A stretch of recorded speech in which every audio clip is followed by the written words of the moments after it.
नमस्कार, आप देख रहे हैं आज तक। आपके साथ मैं हूं सईद अंसारी। बांग्लादेश दौरे पर गए प्रधानमंत्री नरेंद्र मोदी ने आज के दिन की शुरुआत मशहूर ढाकेश्वरी देवी के मंदिर में दर्शन के साथ की। ढाकेश्वरी देवी मंदिर की 3 तस्वीरें हम आपको दिखा रहे हैं। इस मंदिर का इतिहास करीब 900 साल पुराना है। मंदिर में प्रधानमंत्री नरेंद्र मोदी को प्रसाद के रूप में चरणामृत दिया गया। साथ ही मां दुर्गा की प्रतिमा भी भेंट की गई। नरेंद्र मोदी ने ढाकेश्वरी मंदिर में पहुंचकर सबसे पहले पूजा अर्चना की। आरती भी इस दौरान उन्होंने की। मंदिर में काफ़ी समय तक वो रहे और प्रसाद के रूप में उन्हें चरणामृत भी दिया गया।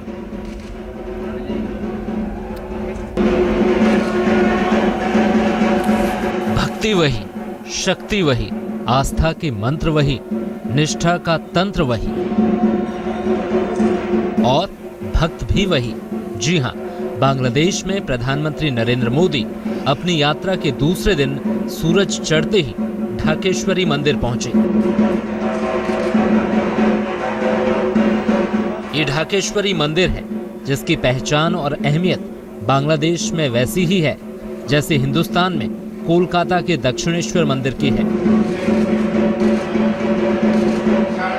प्रधानमंत्री मोदी का मंदिरों के प्रति प्रेम जगजाहिर है। अब मोदी ढाका में हों और ढाकेश्वरी मंदिर ना जाएं, ये कैसे हो सकता था?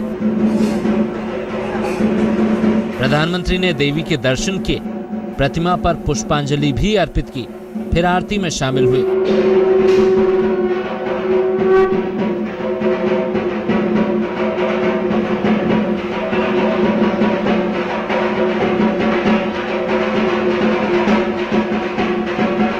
प्रधानमंत्री ने देवी की उस प्रतिमा के सामने सिर झुकाया जिसे दशभुजा कहते हैं। मोदी पहले प्रधानमंत्री हैं जो ढाकेश्वरी मंदिर आए हैं। पहले आकर अंदर घुस के तो माँ को पहले आरती दे दिया। आरती के बाद अंजलि दे दिया तो माँ इसके बाद प्रणाम किया तो फिर चरणामृत ले लिया। तो विष्णु जी फिर शिव जी को प्रणाम किया। इसके बाद शिव विष्णु जी को प्रणाम किया और निकल कर पहले जो हमारा जो सेवायत है मूल सेवायत मंदिर का, उन्होंने उसको टीका भी लगा दिया। उसके बाद निकल गए। सुबह जब प्रधानमंत्री ने मंदिर में पूजा की तो उन्हें कोई प्रसाद नहीं दिया गया। पीएम ने सिर्फ चरणामृत ग्रहण किया। धूप और बारिश से बचाने के लिए बांस के पंडाल लगाए गए हैं और सुरक्षा का ऐसा पहरा है कि परिंदे भी पर नहीं मार सके। 2 घंटे के लिए आम लोगों के लिए दर्शन बंद कर दिए गए थे। प्रधानमंत्री मोदी के आने से पहले पिछले साल 27 जून को विदेश मंत्री सुषमा स्वराज ने भी ढाका की यात्रा की थी, तो देवी भक्ति के इस धाम में आना नहीं भूली थी।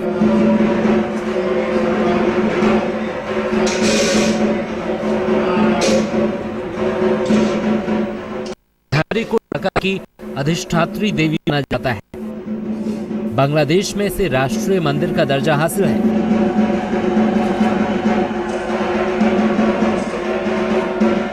माना जाता है कि पाल वंश के बाद सेन वंश के दौरान बल्लाल सेन ने 12वीं सदी में ढाकेश्वरी मंदिर का निर्माण कराया।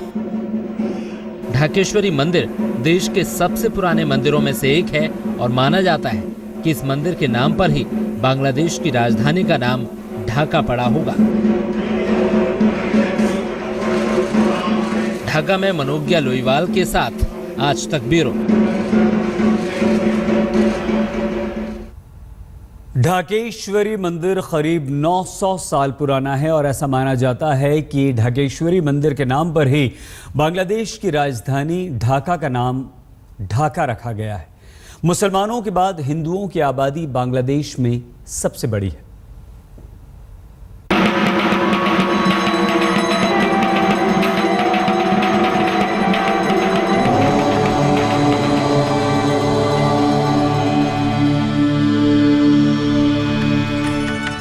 इस मंदिर की तरह इस जमीन के नागरिक भी हमारी जमीन का हिस्सा थे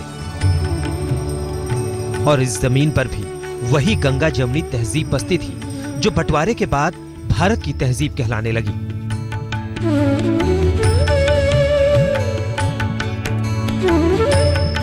जिंदगी साझा थी, संस्कृतियां साझा थी। ढाका के ढाकेश्वरी मंदिर में पूजन के बहाने मोदी उसी साझा संस्कृति को उभारने की कोशिश कर रहे हैं, ताकि बांग्लादेश उस दिन को याद कर सके जिस दिन भारत ने मुक्त वाहिनी सेना का साथ देकर पूर्वी पाकिस्तान को बांग्लादेश बनने में मदद की थी।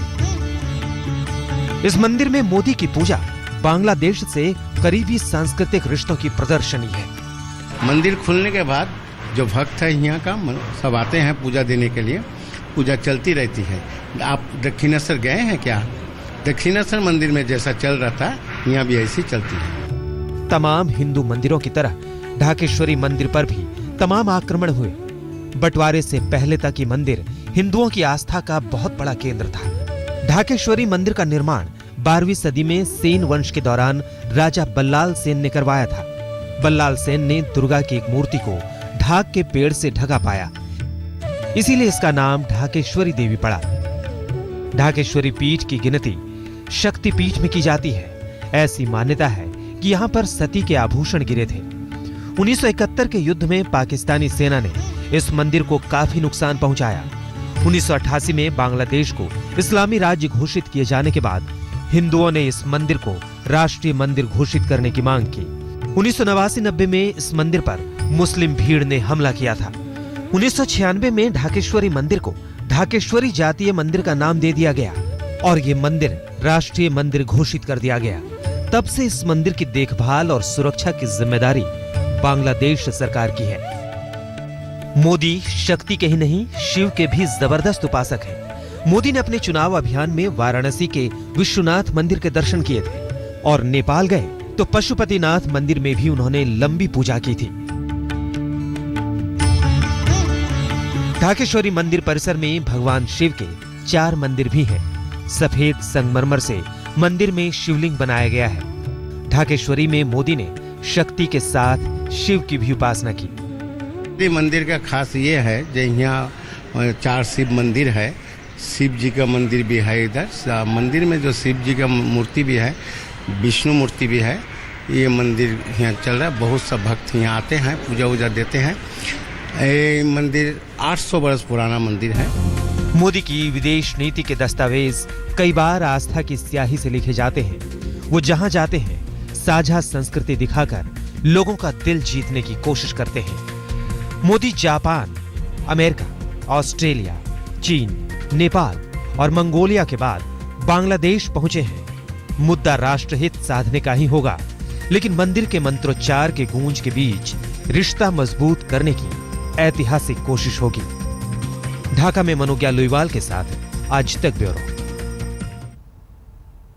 वैसे तो बांग्लादेश एक मुस्लिम राष्ट्र है, लेकिन मजहब की लकीर इस मंदिर के प्रति लोगों की भक्ति के सामने फीकी पड़ जाती है। ये मंदिर बांग्लादेश में रहने वाले करीब 1.5 करोड़ हिंदुओं के लिए भक्ति का सबसे बड़ा केंद्र है, तो नरेंद्र मोदी के लिए दोनों देशों को जोड़ने की एक भावुक डोर।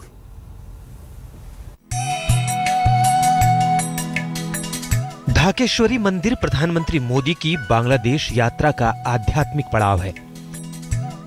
प्रधानमंत्री मोदी का ढाकेश्वरी मंदिर जाने का फैसला बांग्लादेश के लोगों को संदेश देना है कि उनकी संस्कृति का जुड़ाव भारत से है।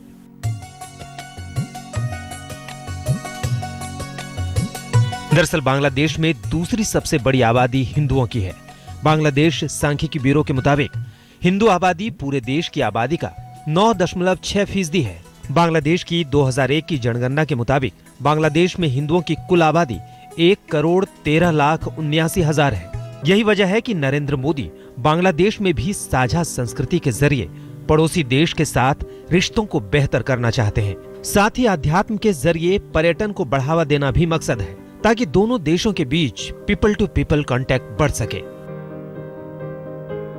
बीते वक्त में कट्टरपंथ की संगीनों की विध्वंसक काली छाया से अटूट आस्था का ये केंद्र उभर गया, लेकिन कट्टरपंथ की छोटी सोच ने बांग्लादेश की धरती से तमाम हिंदू मंदिरों और आश्रमों का वजूद मिटा दिया। 1971 की लड़ाई में पाकिस्तानी सेना ने बांग्लादेश के तमाम महत्वपूर्ण मंदिरों और आश्रमों को तोड़ डाला, जो फिर कभी नहीं बन पाए। पाक सेना ने 1971 में रमन काली मंदिर के एक हिस्से को नुकसान पहुंचाया, जिसे फिर कभी नहीं बनाया गया। इसी दौरान ढाकेश्वरी मंदिर पर भी हमला हुआ। सिद्धेश्वरी काली मंदिर ढाका, कांताजी मंदिर दिनाजपुर, चंद्रनाथ मंदिर चटगांव, धामराज जगन्नाथ रोड धामराज, कोमिला जगन्नाथ मंदिर कोमिला, आदिनाथ मंदिर मोहेश खाली, भवानीपुर शक्तिपीठ और भवानीपुर शक्तिपीठ भवानीपुर जैसे तमाम महत्वपूर्ण मंदिर पाकिस्तानी सेना का निशाना बने। दकियानूसी सोच के चलते तमाम मंदिरों का वजूद मिट गया। शिल्प कला के अनूठे नमूने ढेर हो गए। बार बार नुकसान और निर्माण के कारण ढाकेश्वरी मंदिर भी अपने असल शिल्प में नहीं दिखता। शिल्प भले खंडित हुआ हो, लेकिन आस्था अटूट है। ढाका में मनोज्ञा लोईवाल के साथ आज तक ब्यूरो।